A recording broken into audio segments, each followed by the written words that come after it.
¿Cómo están? Bien, bien, bien. Tanto tiempo.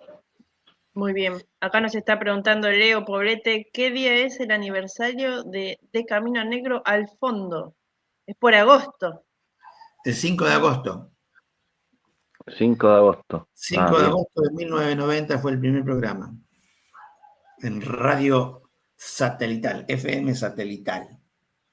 Un Y saludo grande para Leo, que estuvimos ahí intercambiando unos audios y unos mensajes el día de la represión en Congreso, porque, bueno, tuvo mucha repercusión la represión sí, a nivel internacional. Incluso hay diarios conservadores, por ejemplo, El País de España o The Guardian de Gran Bretaña, que se hicieron eco, bueno, diarios alemanes se hicieron eco de la represión. Y obviamente si los conservadores le pegan a Milei, esto nos está hablando de una puja interna al interior de las élites, ¿no? A nivel global. Así que este episodio del Congreso tuvo mucha repercusión internacional y sobre todo tuvo repercusión la matriz que construyó el gobierno sobre la movilización, ¿no? Entonces hay que salir a explicar. Si querés, arrancamos por ahí. Yo creo que hay tres elementos de esta semana que son importantes. Bueno, todo lo que fue el operativo de preparación del discurso eh, oficial y el discurso mediático, el discurso del poder acerca de lo que iba a suceder el miércoles. Quiero hablar también de cómo está el tema de la estafa Libra. Nosotros emitimos una opinión apenas se dio a conocer el tema, y sobre el calendario electoral, porque me parece que las tres cosas están muy relacionadas y sería importante tener una opinión sobre eso. Arranco, si te parece. Ale, adelante estudios. Adelante, estudio. Bueno, yo creo que en la semana previa, bueno, todos tuvimos la oportunidad de ver cómo el gobierno fue preparando el escenario para lo que iba a ser una movilización. Eso nos habla de que había una decisión del gobierno de que la movilización suceda y que la movilización genere un hecho político del que el gobierno esperaba sacar un rédito. Esto es importante saberlo, porque si no podemos caer en la ingenuidad de pensar de que le hemos infligido un gran golpe al gobierno del que no se va a poder reponer. Más bien todo lo contrario, el gobierno construyó el relato de la civilización y la barbarie, que es un relato viejo, histórico en las élites argentinas. Obviamente las fuerzas de la civilización estaban representadas por el operativo militar policial. No hay un equívoco en esto, en el concepto militar o policial, porque hay que conocer la trayectoria de la gendarmería, que por ahí a veces se pasa por alto. Y luego de instalar este tema de la civilización y barbarie, fueron instalando una matriz de opinión perdón, No, no. no sé si... Ah, instalaron esta matriz de opinión de civilización versus barbarie. Y obviamente en la barbarie ya no está el indígena, no está el gaucho vago. Bueno, estaban las barras bravas de fútbol, que más o menos, para los que nos gusta el fútbol y conocemos algo de ese mundo alrededor del espectáculo del fútbol, sabemos que las barras bravas se dedican a otra cosa, que son los negocios, generalmente negocios ilegales. También hay, por supuesto, peñas de fútbol, peñas de los clubes. Bueno, hay agrupamientos de hinchas, pero las barras bravas específicamente, que son las que tienen el control del movimiento adentro del espectáculo, tanto sea en las tribunas como en los alrededores de la cancha de fútbol, quienes controlan el estacionamiento, los vehículos, los puestos de choripán, etcétera, etcétera, etcétera. Están bastante cómodos con ese negocio sobre el que nadie pone la lupa. Entonces, esta idea de construir una matriz de opinión acerca de que iba a ser la civilización contra las barras bravas del fútbol, se instaló internacionalmente. Es un poco lo que intercambiábamos con Leo, porque en el mundo lograron instalar de que la oposición al gobierno eran las barras bravas de los clubes de fútbol, ¿no? Que un poco debería llevarnos a nosotros a una reflexión. Los jubilados estuvieron ahí todos los miércoles, incluso este miércoles, se convirtieron su reclamo y su lucha en una especie de parte de paisaje, dado la gran política de agresión de Milei y el gobierno al movimiento popular. Y en todo caso esto marca un punto de inflexión porque se empiezan a agrupar otros sectores, bien lo decía el compañero Claudio en la anterior entrevista, en solidaridad con esa lucha. Entonces lo primero que hay que decir que efectivamente fueron hinchas de fútbol, tal vez alguien podría decir peñas de fútbol, agrupamientos de hinchas que decidieron movilizarse, pero bajo ningún punto de vista las barras bravas que bien tranquilas están con sus negocios, ¿no? Hago referencia al conflicto de las barras bravas, por ejemplo, de Rosario Central, ya que Leo está escuchando, cómo se va redefiniendo el liderazgo de esa barra brava sobre la base de la eliminación física de sus principales dirigentes, ¿no? Es un conflicto que estalló hace un par de meses y ahora está callado. ¿Qué es lo que le garantizó a Patricia Bullrich la idea de que ha pacificado Rosario, ¿no? Se ha dado una nueva articulación hegemónica en ese espacio que vincula las barras y el narcotráfico o el narcomenudeo. El resultado de eso fueron los fusilamientos de los antiguos dirigentes de las hinchadas y hoy parece como que el Ministerio de Seguridad de la Nación ha logrado pacificar Rosario. Lo único que ha hecho es reasignar el negocio a otro grupo.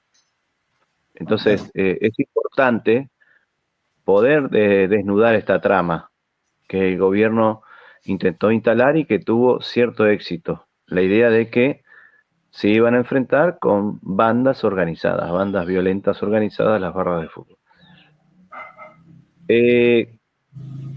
Hay un dato sobre la opinión del gobierno y sus divulgadores, por ejemplo, en las Fuerzas del Cielo, que tienen un streaming, que se Perdona, llama... ahí, si no después se va. Ahí como que siempre hay una cuestión cultural que juega, ¿no? De vincular la hinchada con lo violento y así como en algún momento, y sigue todavía, los mapuches con los terroristas, ¿no? Siempre como Claro, que hay un hipervínculo que te lleva a pensar enseguida en sindicalista también con la burocracia, y no todos los sindicalistas son burocracia. esto lo ha conceptualizado bien el movimiento feminista, ¿no? Todo grupo social de cuerpos que deciden moverse con cierta autonomía en el espacio público empieza a ser caracterizado como violento. Claro. Sean sindicatos, sean hinchas, sean movimientos de mujeres o organizaciones territoriales, ¿no? Siempre es un tema interesante Y me para... olvidaba de Feynman. Y Feynman, que había dicho que yo era un barra brava profesional cuando nos Vos reprimieron sos en la escuela itinerante. sos un barba brava, un barba brava sos. Sí, ahora sí, porque está re larga, mirá. Ahí está, tal cual, ese es el mismo relato. Te decía que ese grupo de divulgación que ellos tienen, las Fuerzas del Cielo, que dirige el gordo Dan, que se autopercibe así, no es que uno quiera hablar de los cuerpos ajenos, se autopercibe como el gordo Dan, empezó a hacer un discurso previo a la movilización donde decía se la dan de hinchas y en el primer gas lacrimógeno salen todos corriendo, se la dan de hincha porque se ponen la camiseta, no fueron nunca una cancha, o sea, bardear a los que se empezaban a solidarizar con la movilización. Incluso llegó a decir que los barras verdaderos estaban apoyando a Milei, ¿no?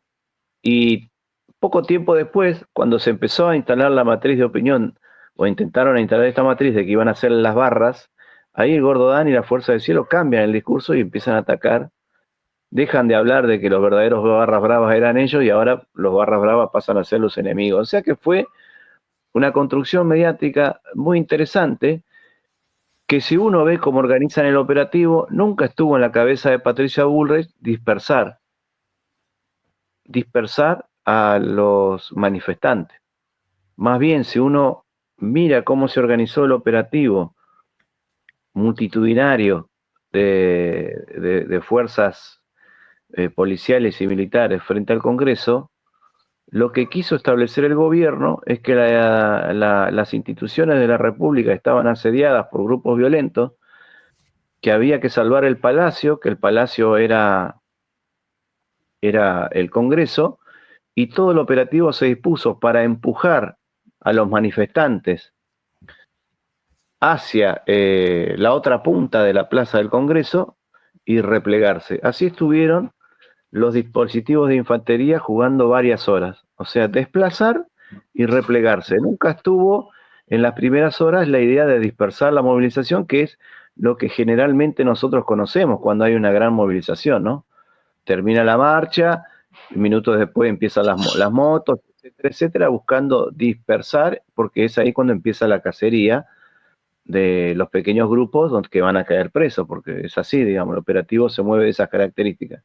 O sea que en la cabeza del gobierno y del dispositivo estuvo siempre presente la idea de transmitir en vivo una confrontación con la barbarie durante un tiempo extendido que les permita consolidar el relato de que los únicos que pueden oponerse y de alguna manera derrotar a las hordas de la barbarie son las fuerzas del gobierno.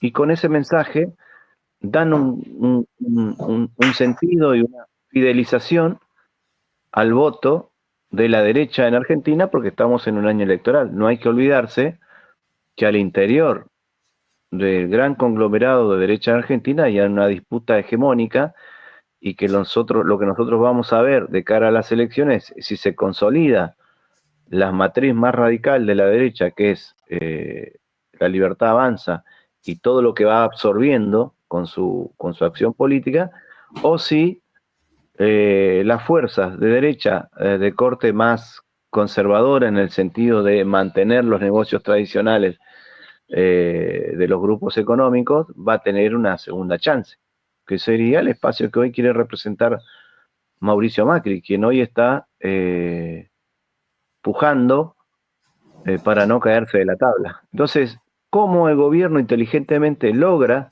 constituir un escenario en la calle que les sirve para alimentar su retórica represiva y organiza un operativo policial para que esa escena, ese montaje, se pueda transmitir en vivo durante muchas horas?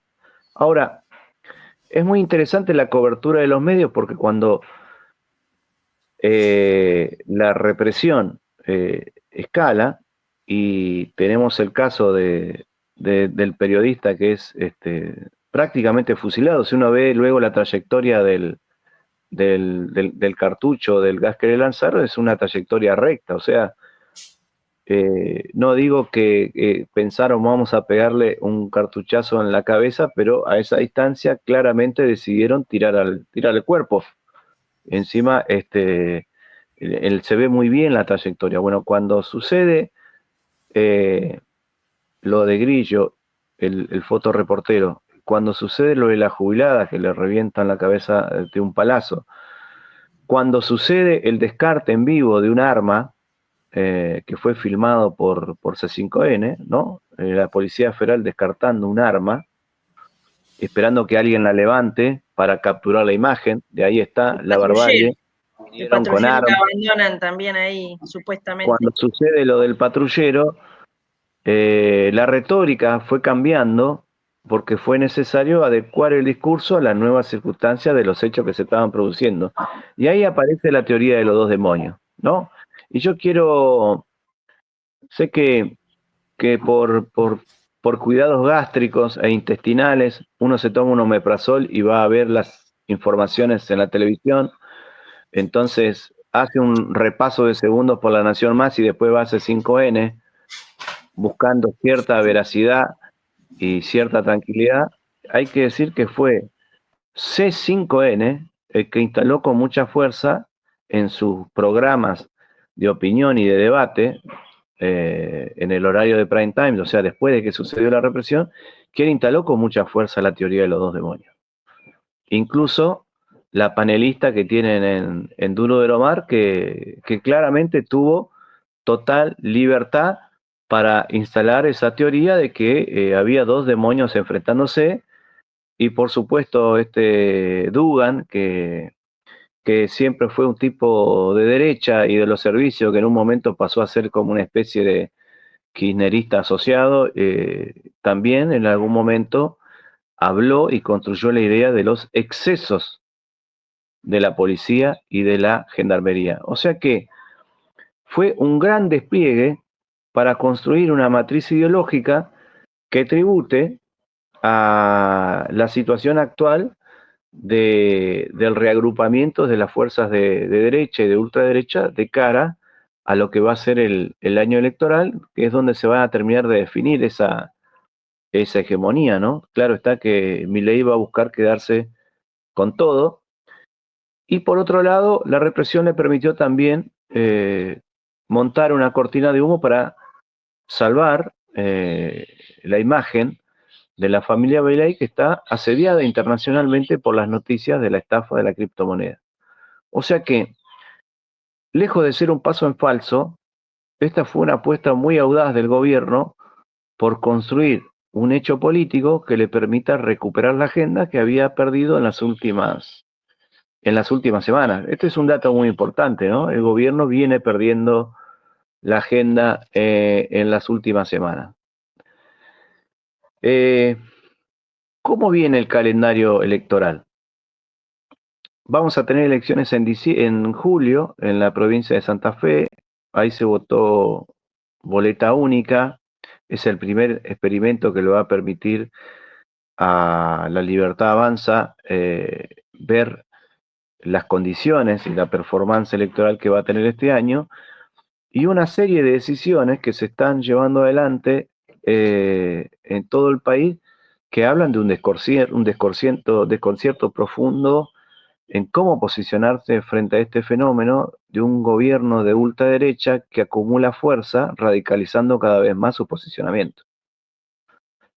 En el medio de este montaje de la represión, el gobierno hizo un gran negocio, que fue construir una cortina de humo para taparlo de la criptoestafa, no pagar tantos costos por redactar un decreto para endeudar al país con el FMI, y posicionarse como el único que puede mostrar solvencia en el tratamiento frente a la barbarie. De hecho, en la exposición eh, agrícola ganadera de Argentina, que es Expoagro, el espacio que le han dado a Patricia Bullrich es muy importante. No sé si pudieron ver imágenes, si pudieron leer la entrevista que le han hecho y demás, y sobre todo si pudieron ver la foto de Javier Milei colgado del cuello de Patricia Bullrich. O sea, claramente están mostrándole a los grupos económicos concentrados que los únicos que pueden y tienen el temple para llevar adelante el control de la calle, el control de la política y la economía en este escenario, son las fuerzas de ultraderecha de la Libertad Avanza. Y en ese sentido la oposición no logra, ya me meto en el tema electoral, no logra encontrar el clima, el tiempo y la forma de intervenir en este escenario político, porque un gran hallazgo de la movilización del movimiento feminista fue la conceptualización de una movilización feminista, antirracista y antifascista. Nosotros dijimos acá, en buena hora, que el antifascismo vuelva a ser un elemento de debate en el movimiento popular, porque eso sirve para iniciar un proceso de politización masivo. Bueno, ¿cómo responde la oposición frente a este gran desafío que le plantea el gobierno de Javier Milei? Generalmente, la oposición en general todavía no cae de que la globalización ha terminado con la llegada de Donald Trump al gobierno, la decisión de soltarle la mano a los europeos para que se hagan cargo de la guerra y esta medida que van hacia una guerra arancelaria contra México o contra Panamá, contra muchos países, podríamos decir que el discurso de la globalización ha quedado en desuso. Un saludo y un mensaje para los profesores de historia que en quinto año dan la globalización. ¿De qué van a hablar ahora? ¿Vamos a seguir hablando de la globalización de los años 90, del fin de las ideas, o tenemos que empezar a hablar de otra cosa? ¿No? Justo estamos en tiempo de planificación, así que tengan en cuenta este mensaje en las planificaciones. Revisemos el tema de la globalización. Digo, la oposición sigue inmersa en esta idea de que la globalización es un sistema de ideas que sigue funcionando, cuando la ultraderecha ha logrado recuperar una retórica de confrontación entre civilización y barbarie, ¿no? La globalización fue el fin de la retórica de la Guerra Fría y la idea de que ahora que hemos eliminado el comunismo, podemos vivir en una aldea global armónica con una cultura universal, una cultura única que cobije a todo el mundo. Bueno, la oposición todavía sigue con su mentalidad inmersa en la globalización, cuando las élites de ultraderecha están construyendo otra retórica, que es la retórica de la confrontación, la retórica del enemigo externo, China, la retórica del enemigo interno, la barbarie, las barras bravas, las organizaciones sociales, etcétera. Entonces, frente a esa dificultad para leer la coyuntura, muchos sectores de la oposición empiezan a cantar la canción de Es con todos, ¿no? Vuelve la canción de Es con todos y el frente antifascista es con todos. Bueno, yo solamente voy a mencionar algunos apellidos de canción con todos. Martín, Una pregunta antes de que pases a los apellidos con todo. Porque recién hablabas de, bueno, ¿de qué van a hablar los profesores de historia? sí, Eh, no me hago cargo de eso, soy profe de historia también. sí, pero digamos, seguir indagando acerca de la globalización, ¿no es un poco también hablar del mundo unipolar? Sí, Digo, creo que sigue siendo un tema de que hay que hablar. en general, los profesores más avanzados y más progre, la globalización tiene un componente positivo, que es que rompe la idea de una confrontación entre dos modelos que no nos representan. El modelo del capitalismo a secas y el modelo de un socialismo de Estado con represión autoritaria. Entonces, si ninguno de los dos modelos nos representa, hay espacio para construir un tercer modelo, una tercera vía o una tercera posición que no cuestione al capitalismo en su esencia, pero que La trate de Corea del construir una. Centro. Exactamente.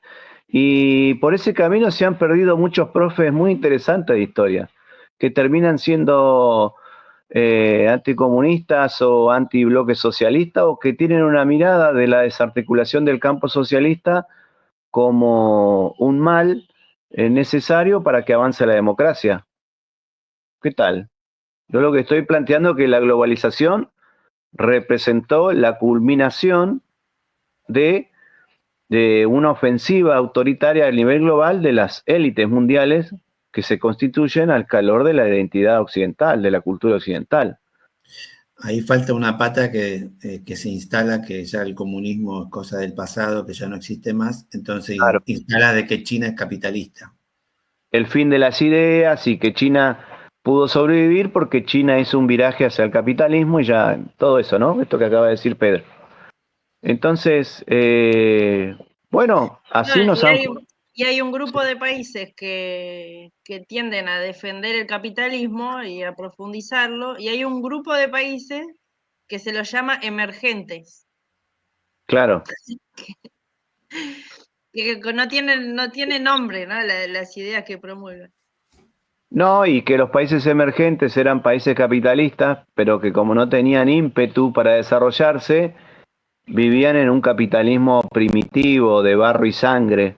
Entonces eran capitalismos donde no existía la democracia republicana y todo eso, y en esos capitalismos se entendía la violencia porque era un capitalismo que no había desarrollado todavía las fuerzas productivas, ¿no? O sea, nos han matrizado a todos los profes de historia con la idea de que la globalización en última instancia fue un avance democrático,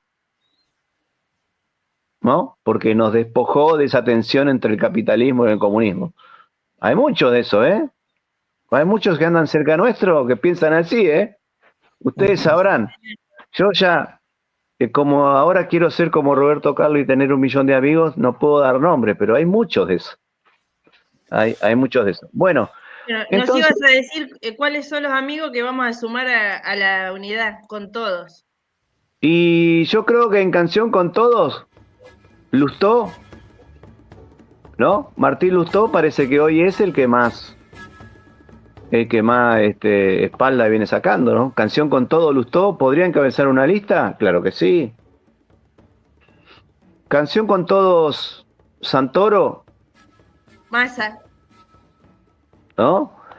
Canción con Todo, Massa, Massa, ¿no?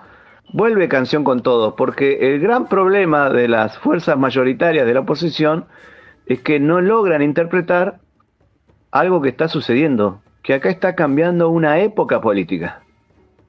Está cambiando una época política y para que un frente antifacho verdaderamente se constituya en nuestro país, es un frente que tiene que ir abandonando la idea de pongamos la otra mejilla. La idea de no funcionó 3 veces, pero por ahí la 4ª vez funciona. La idea esta de, bueno, el ajuste es malo, pero no podíamos seguir como veníamos. Algo había que hacer. El ajuste había que hacer e inteligentemente la jefa se corrió para que el ajuste lo haga la derecha y después volver, porque vamos a volver. O sea, se construye un idilio de frente antifascista que es un frente que se discute tras bambalinas en un pequeño espacio donde entran pocas personas. Entonces, esta incapacidad de ver el fenómeno de cambio de época, el fenómeno de que la globalización se fue a los trastos, por lo menos por ahora, es lo que ha hecho la política de Donald Trump, no logran comprender que un frente antifascista funciona y tiene perspectiva cuando enciende y cuando arde en el corazón de todos los desesperados, de todos los desamparados. Y un poco es quizá lo que nosotros deberíamos estar pensando. Es verdad que el próximo miércoles el gobierno va a echar mano nuevamente a esta retórica. De ahí viene la barbarie. La lógica de haber sido educados en democracia de baja intensidad, republicana, burguesa, nos lleva a pensar, según nuestro sentido común, de que como ya metieron la pata el miércoles pasado, el miércoles próximo se van a cuidar. Y no es así. La derecha está fidelizando su base electoral y al mismo tiempo está resolviendo su interna. Entonces van a volver a instalar la retórica amigo enemigo, la retórica de civilización y barbarie.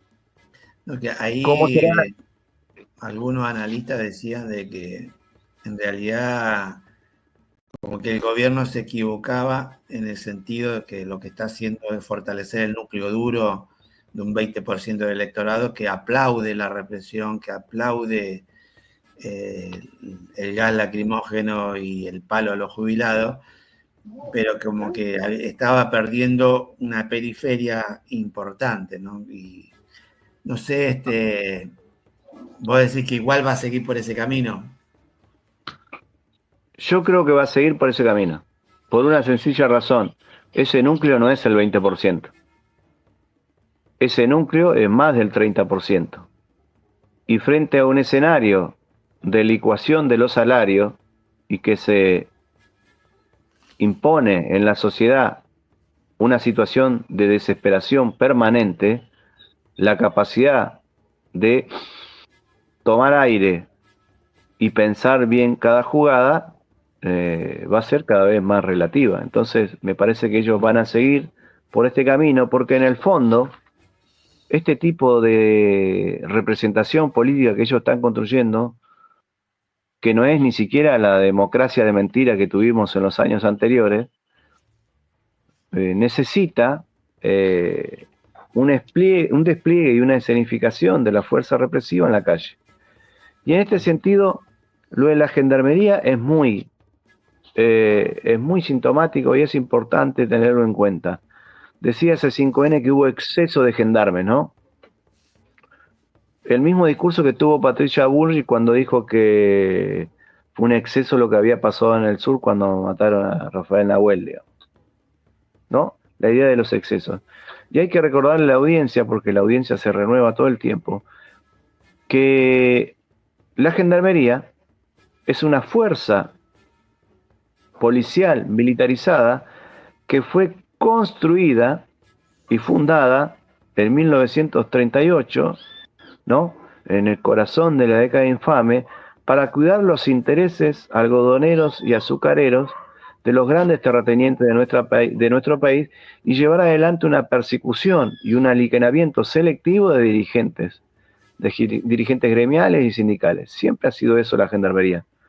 Por alguna razón, se le lavó la cara en los años gloriosos de Néstor y Cristina con la idea de que la gendarmería iba a mostrar con su presencia en los barrios más conflictivos cierta presencia del Estado, garantizando seguridad y demás. Pero la policía militarizada, que es la gendarmería, siempre ha tenido desde su fundación otro rol.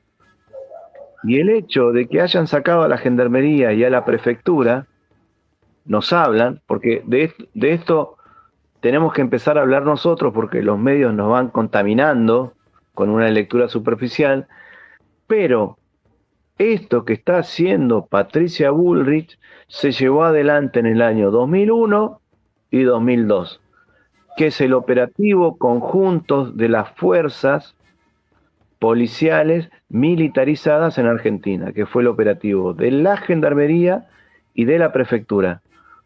Y un decreto de un vecino de ustedes, Cabezón, apellidado Dualde, insinuó la posibilidad de llevar un operativo conjunto de las policías militarizadas y las fuerzas militares alrededor de la movilización a Puente Pueyrredón, que terminó con el fusilamiento de Costequi y Santillán. Entonces, esto estuvo siempre en la cabeza de estos tipos porque son los mismos tipos. Ellos saben que este modelo, bien decía hoy Gussetti, que no podemos llamar de ajuste, sino de despojo, de saqueo, se puede consolidar y sostener en el tiempo si ellos logran aplicar una política de terrorismo de Estado, que es que los desamparados y los afectados tengan temor de perder la vida, perder un ojo, perder una parte de su cuerpo en una movilización justa de protesta. Y esto es lo que están llevando adelante. Por eso a mí me da la impresión de que ellos van a mantener el pie en el acelerador y todas las ideas progres que sean vamos a abrazar al Congreso para que el mundo vea que en Argentina hay todavía esperanza, que todavía hay esperanza de construir una democracia con todos y cantemos la canción con todos, el Frente Antifascista se va a parecer más a la alianza que llevó a la presidencia de la Rúa que a un verdadero Frente Antifascista que ponga las cosas en su justo lugar. Y eso, en mi impresión, es lo que está sonando por estas horas. La idea de que como con este modelo no vamos a poder, pongamos el foco en las aristas más complicadas de este modelo, que es, por ejemplo, la corrupción de la criptoestafa. Si la retórica que termina agrupando a la oposición es la lucha contra la corrupción, ahí hay lugar para Lustó, hay lugar para Lilita Carrió, hay lugar para Stolbizer, hay lugar para cantar a coros canción con todos. Y en ese sentido me parece que el desdoblamiento electoral de la provincia de Buenos Aires un poco responde a esas contradicciones que se están transitando en las representaciones políticas del movimiento popular. Muy bien. Hasta ahí quedamos, Ale. Ahí quedamos. Si me corta, a mí se me está cortando, así que no estoy escuchando bien. Que me fui largo esta vez, como siempre. Bueno, se me congelaron. Que tengan un buen domingo. Pues, Miércoles. ¿se congelaron Hay que estar el miércoles. Ahí está, nos vemos el miércoles entonces. Ya vamos cerrando este programa. Ahora te va a llegar el pago con el extra por el tiempo extra que hoy le sacamos a nuestro panelista. Panelista vamos a llamarlo. Me quedó la pregunta, ¿la canción con todos será también con Rivarola, con Quintela?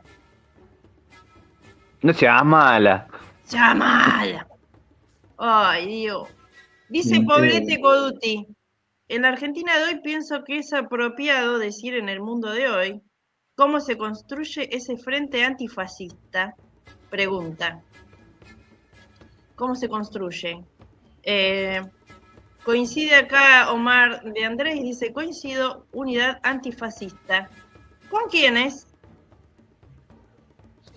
No, creo que en el mundo de la conflictividad social la unidad de acción es muy importante.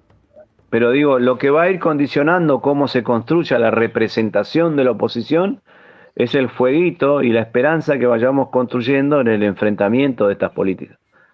Por eso, hay cosas de las que tenemos que empezar a hablar cada vez que vamos a la calle y no son para hablarlas en un streaming. Pero hay que seguir en la calle. Muy bien. Bueno, hoy nos vamos con un tema especial. Muchas gracias, Alejandro. Le decimos adiós. Chao. Sacamos del streaming. Nos vamos con Están en todos lados. Un tema que resuena en el público que nos escucha, en el público que nos conoce desde los 90s, desde los 80s y los 70s, excepto a mí, yo no había nacido, pero desde la panza de mi madre ya escuchaba Están en todos lados, por las buenas, por las malas. Vamos a practicar